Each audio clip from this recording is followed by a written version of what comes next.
Welcome to the Media Hunt Report. Well, I'm here with Jayde Pezet from Pezet Matheson. Jayde, you're doing a lot of the projects on the coast.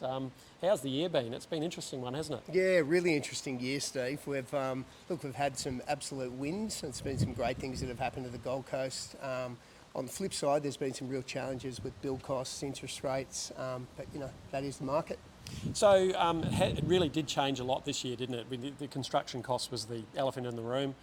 Some projects were shelved. I mean, tell us about some of the projects that have been really successful for you guys. Yeah, absolutely. So we've had some really good success down with S&S projects, also with Joe Adset. So that's sort of our rainbow base set, and that's been quite incredible.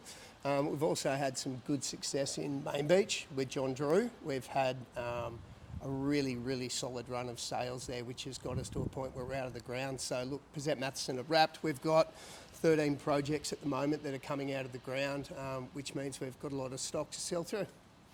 A lot of stock, and you've still got good migration coming into the coast looking for quality projects, and you are working on a lot of quality projects. We are. We're really fortunate in regards to the developers that we've had the opportunity to work with over the past 4 or 5 years, and right now, stock is thin on the ground. Lead flow's been exceptional. So we're in a position that's really quite strong, and I think something that generally happens on the Gold Coast is we have an oversupply of stock, and that's what's generally led to downturns in the past. And right now we're not in that position whatsoever. Yeah, it seems to be the case. A lot of projects have been shelved, and yet the demand's still there, isn't there? So there's less stock, and I think that's a really good sign for the market moving forward. I think so. I think it's a really pivotal point for the Gold Coast. We've had the gentrification, we've had brilliant restaurants and cafes that have evolved here over the COVID period in particular, and we're now in a position where we haven't got that oversupply, as I said. So yeah, I think we're in a really strong form leading into 2023. What's your long-term view of where the coast is at? I mean, you've got the Olympics coming up in 10 years' time. There's going to be a lot of infrastructure investment into southeast Queensland.